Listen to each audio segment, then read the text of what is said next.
A snake crosses your path. A wolf howls in the darkness. Vultures circle overhead.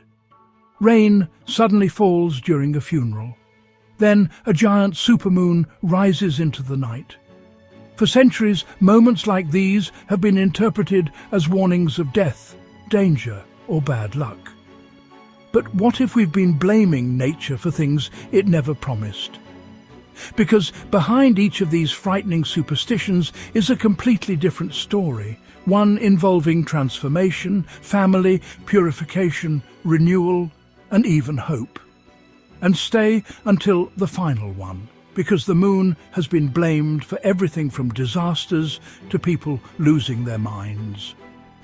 Spoiler alert: the moon would like an attorney. Welcome to Mystical Earthlings and the truth behind the fear. Let's begin with an animal whose reputation has needed professional help for centuries. The snake. Snakes have been associated with temptation, betrayal, poison, and death. So when one suddenly crosses someone's path, old superstitions sometimes interpret it as a warning. Meanwhile, the snake is probably thinking, "I was literally just crossing the road."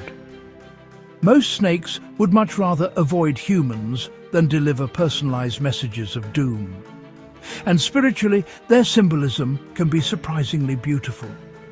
A snake must shed its old skin in order to continue growing.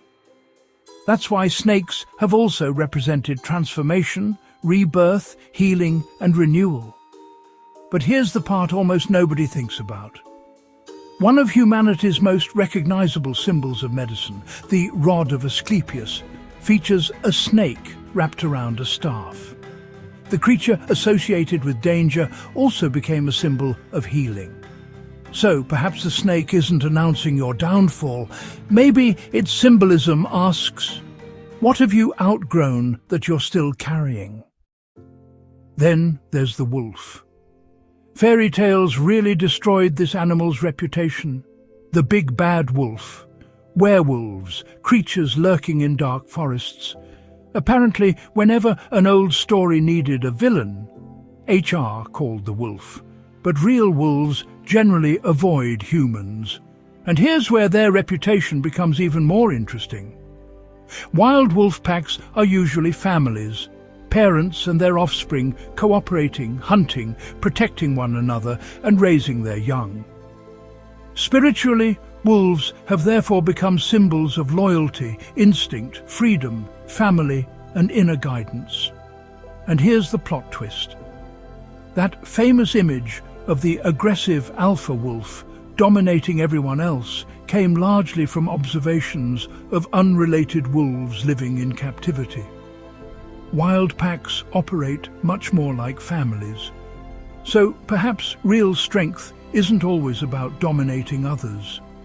Sometimes it's about protecting your pack. And now, nature's most unfairly judged cleanup crew. Vultures circle dead animals, so humans naturally connected them with death.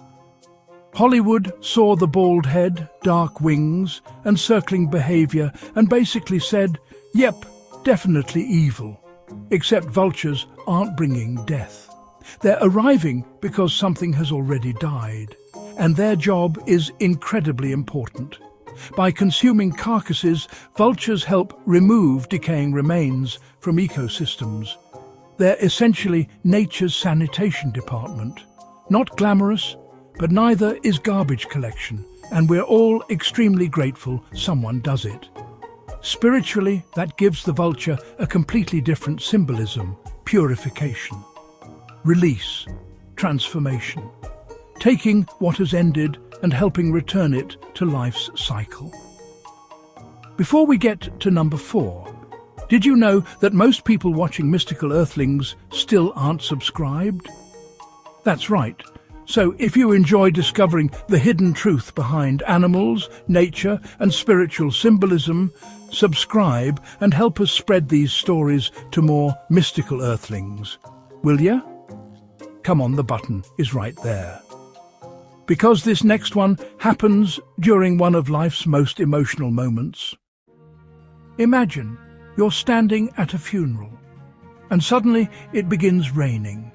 It can feel almost supernatural.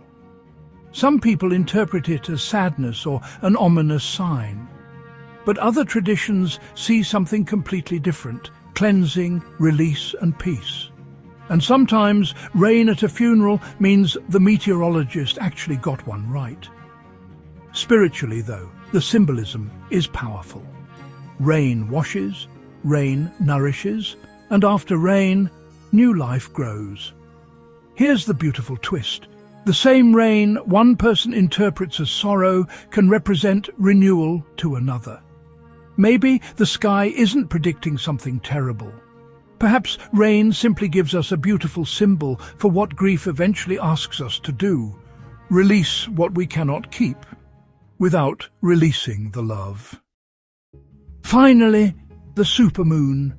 The moon appears enormous, and suddenly social media behaves like Earth has 24 hours remaining. Earthquakes, chaos, strange behavior, your ex texting you at 2:40 in the morning. Okay, we're still not blaming the moon for that. A supermoon simply happens when a full moon occurs near the moon's closest point to Earth in its orbit, making it appear somewhat larger and brighter than usual. Yes, the moon influences Earth's tides, but a supermoon isn't a cosmic wrecking ball arriving to destroy your week. Spiritually, however, the full moon has long been associated with illumination, completion, reflection, and release. And that's where its symbolism becomes useful. Instead of asking, "What terrible thing is coming?" perhaps ask, "What in my life am I finally ready to see clearly?" And here's our final plot twist. The moon hasn't suddenly decided to approach Earth and warn humanity. Its distance naturally changes throughout its orbit. So perhaps that enormous moon isn't a warning at all. Maybe nature is simply showing off. And honestly, she's pretty good at it. The snake wasn't necessarily bringing betrayal. It was shedding what it had outgrown. The wolf wasn't evil. It was protecting its family. The vulture wasn't bringing death. It was cleaning up what death left behind. The rain wasn't necessarily an omen. It could symbolize release and renewal. And the supermoon wasn't plotting against humanity. It was simply following its orbit while we blamed it for our questionable decisions. Maybe that's the real lesson. Nature doesn't always need us to fear it. Sometimes it needs us to understand it. If one of these surprised you, comment truth and tell us which one changed your perspective. And remember, the truth behind the fear is often far more beautiful than the fear itself. Fear not, my dear Earthling friend, and until next time, stay present in the moment.